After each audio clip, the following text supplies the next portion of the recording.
hey, you ever stop and think, what if you could be the one providing the funding? Essentially acting like the bank for businesses. Yeah. It's a pretty compelling idea. It's a wild thought, right? So today we're diving deep into that very idea. We're exploring the possibility of getting into the commercial lending world without maybe the typical barriers you might imagine. Exactly. We're going to unpack materials from Biz Fund Academy and pull insights from the Play Realist convention to see if becoming a capital source is maybe more within reach than people think. Yeah. The goal is really to look past the common ideas about the lending industry. All the licenses, the complex stuff, right, and really zoom in on these things called business purpose loans.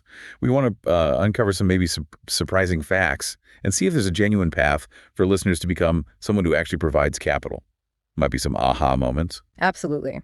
And just so everyone knows, our exploration, it's based on info straight from Biz Fund Academy, their training details, success stories, and these insights from the Play Realist convention, which really digs into the business side of lending.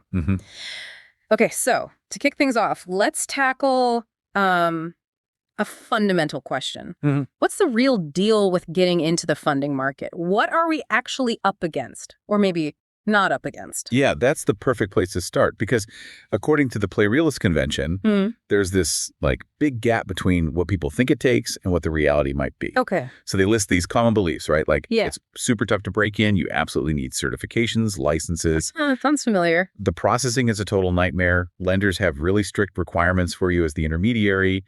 And, there are only a handful of providers in this capped market. Does that kind of ring true to what you'd expect? It does, yeah. I mean, you think finance, you think regulations, walls, hoops to jump through. Mortgages, for instance, seem incredibly complex to get licensed for. Precisely. Yeah. And that might be where the confusion comes from. But the reality they present, it's pretty different. How so? Well, they argue that market entry is actually pretty straightforward for this specific area. Yeah. No specific certifications or licenses needed for business purpose loans. No licenses, really? For these types, yeah. The processing, it follows standard industry practices. You don't need pre-approval from lenders just to act as a broker. And instead of just a few players, they say there are 60 plus providers. 60. Wow. Yeah, and it's a wide open market. It's really interesting because, like you said, our perceptions, they might be totally colored by the rules for, say, home mortgage loan officers, which just don't apply here. Okay, so the barrier to entry, specifically in business funding, might be way lower than we think. That's significant. Yeah. Now, another thing that jumped out was this idea of the money business being kind of recession-proof. Can you unpack that a bit? Sure. So the Play Realist convention makes a pretty bold claim. They say the money business is the top sector right now precisely because it's recession-proof. Okay, why? It has, they say, unlimited potential, no ceiling, and it can pivot. It adapts to the need. And if you look at their slide on the business cycle, you see the logic. Businesses need capital basically all the time. Expansion, peak, recession, depression, trough, recovery. Doesn't matter the stage. They always need money. That makes intuitive sense, actually. Either you need cash to grow or you need cash to, survive the downturn. Exactly. And then there's this definition they pull from lawinsider.com. It clarifies what a business purpose loan actually is. Right. What's the official take? It's specifically for acquiring an interest in a business, running a commercial enterprise, or funding commercial real estate. And the key thing, you can potentially facilitate this kind of funding, even for commercial property, without needing that specific license we talked about.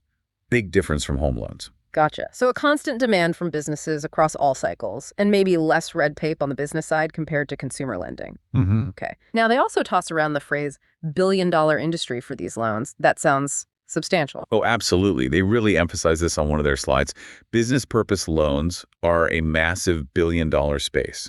And they back it up with some stats about why businesses are looking for this money. Okay, like what? Well, the average amount they're seeking is around $46,000. So not always huge sums. Right. Manageable amounts often. Yeah. And the top reason, working capital. That's like 60% of requests. Then you've got expansion, buying equipment, refinancing debt, marketing. It paints a picture of everyday business needs. So it's not just giant corporations needing mega loans. It's tons of small, medium businesses needing cash for all sorts of, normal business stuff. Precisely. And here's where it gets really interesting. The approval rates. Ah, yes. How do different lenders compare? Okay, so check this out. Alternative lenders. They approve about 56.8% of these loan applications. 56. Okay, that's pretty high. It is. Compare that to small banks at around 50%, credit unions at roughly 40%, and big banks way down at about 27.7%. And 27, wow, that low for big banks. Yeah, it's pretty stark difference. It really suggests that businesses are increasingly finding success with these non-traditional alternative funding sources, which, creates this big opening for people who can connect the businesses to those sources. That gap in approval rates is huge. It definitely points to a market maybe not being fully served by the traditional players, which I guess brings us right back to that initial question. Could someone listening, could they really step in and sort of be the bank here? What does that actually mean in practice without, vaults and tellers? Right. Well, one of the convention slides hits this directly. It says you could be the bank with no degrees, no schooling, no licenses, no territory restrictions. Okay, bold claim. How? Another slide explains it means you can facilitate funding, maybe even large amounts. They suggest no upper limit, get paid on every deal you close, and even handle real estate transactions, again, with no cap mentioned. So the role isn't being a traditional bank, but more like a broker, a connector. Exactly. You're the matchmaker. You understand the funding options, you find businesses that need capital, you connect them with the right lenders from that pool of 60-plus CABI, and you earn a commission or points for making it happen. Think real estate agent, but for business funding instead of houses. Okay, that makes more sense. You're not holding the money, you're facilitating the flow of it. Yeah. Now, this sounds exactly like what Biz Fund Academy is selling, right? A system to become that connector. Yes, that's their whole pitch. They call it a plug-and-play system to reach your million-dollar goals in a recession-proof business. Plug and play. It sounds easy. Well, they emphasize low startup costs after their training, and they claim you can start earning quickly with their action plan and funding business in a box. And they keep hammering that point. No licenses needed, no certifications, no territory limits. Operate nationwide from day one. All right, so what's in this plug-and-play system? What does the training actually cover? The core is this intensive 4-day virtual training. Day 1, Module 1, is Industry Foundation.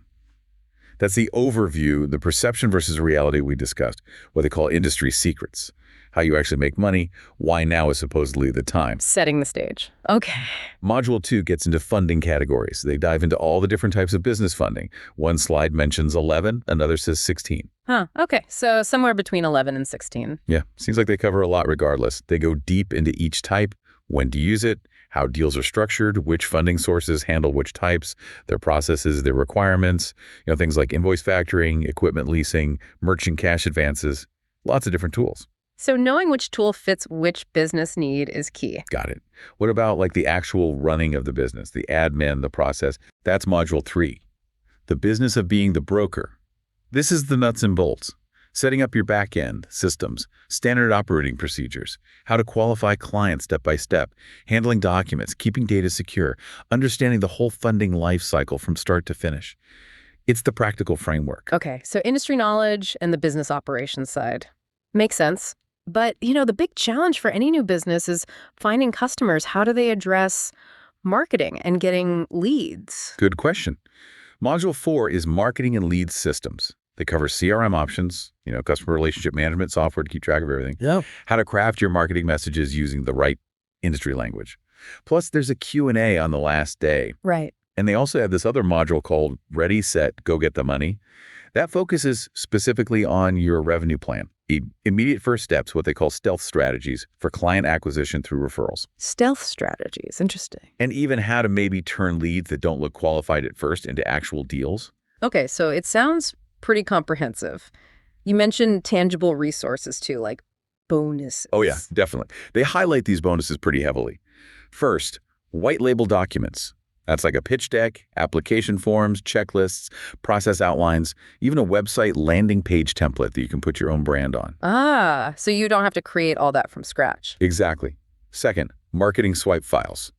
Pre-written stuff for flyers, social media posts, emails, ready to adapt and use. It saves time there too. And maybe the biggest one, the big bang bonus. A list of 7 vetted funding sources you can supposedly work with right away, plus contacts for over 20 more. Okay, that list of funders, that sounds like a huge head start. Saves months of research, probably. Could be, yeah. That access seems like a major selling point. Now, we saw some testimonials, too, people who've actually gone through this Biz Fund Academy. What kind of results were they claiming? Some were pretty eye-popping, honestly. There was Ms. Alicia Cooper reported over $600,000 in just a few months. Wow. Tanya R. Turner said she did $785,000 in her first 60 days. Seriously, 60 days. That's what the testimonial said. Another, Tanya Turner, claimed she tripled the capital she could access. Richard Olson was mentioned, too. These stories definitely give the program some weight, but, got to remember individual results will vary. Of course, always. But those are big numbers. It suggests some people are having significant success. What about support after the 4-day training? Is it just good luck? No, they seem to emphasize ongoing support. You get the 4 virtual training days, sure, but also access to a private Facebook group, for peer support, asking questions. Community aspect, okay. And then 4 weeks of direct support after the training. That includes weekly group Zoom calls with the instructor and email access for your specific questions. Who's the instructor? The lead trainer mentioned is Alicia Cooper Wells. They highlight her background. Seems like she's done a bit of everything in real estate. Commercial lending, investing, mortgages, even insurance. They position her diverse experience as a big plus for attendees. Okay, so there's a structure for support beyond the initial intense training. They use that phrase, business in a box, right? Like it's a complete turnkey thing. Yeah, they really push that idea. Complete biz funding business in a box. Includes the step-by-step guides, the funder contacts we talked about, cheat sheets, swipe files, revenue strategies, marketing plans, the whole package, basically. And they had some special pricing mentioned. They did mention a specific offer tied to an event back in April 2025, positioning it as a big discount on a high-value package. Obviously, that date's passed, but they also list another virtual training coming up August 30th to September 2nd. So seems like these events and offers happen periodically. Right, so it's an ongoing program. And there was other positive feedback too, right? More general praise. Yeah, a few more examples. Someone named D. Thomas called the curriculum out of this world, like the loan-type deep dives and the coaching. Okay. Adiranki Akani shared earning over $35,000 on her first deal after the classes, crediting the lender contacts. First deal. An anonymous person liked the simplicity and the support. And Benicia Hires mentioned getting help setting up her business entity smoothly. So yeah, more voices suggesting it provides useful info and practical help. It definitely paints a picture of a very structured path for someone wanting to get into this. Okay, let's swing back to the Play Realist convention for a sec. They boiled things down to just 3 simple first steps to get started. What were those again? Right, so after saying you don't need licenses or experience, they laid out 3 basics. Step 1, form an official business, like an LLC or a corporation. Get your EIN number. Standard business setup. Okay. Step 2, open a business checking account. Has to be in the name of that new company. Crucial for getting paid and managing finances properly. Makes sense. Keep it separate. And step 3, start signing up with lenders and actually, work the deals. They even gave a couple of lender examples right after that. Right. The samples were FS Capital and Civic Financial. Exactly. SS Capital, they mentioned things like DSCR loans, even loans for borrowers with credit scores down to 350, foreclosure avoidance stuff. Interesting niche products. And Civic Financial. They listed things like blanket loans, renovation loans, fix and flip. Again, specific types of business or real estate-related funding. Giving those names makes it feel more concrete, like here's where you could start looking. Yeah, it definitely helps demystify that first step of finding someone to send deals to.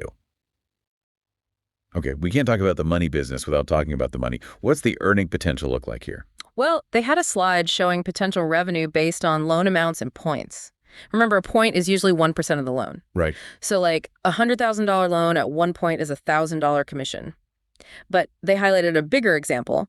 If you close about $2.86 million in loans in a month and you earn 3.5 points on that, Okay. that works out to over $100,000 in a month. Wow. Okay, $100K a month. That's obviously a huge potential number. Takes work to hit that volume, I imagine, but it shows the scale of opportunity. Yeah. For sure. It's presented as a target, illustrating what's possible if you build up a steady flow of deals.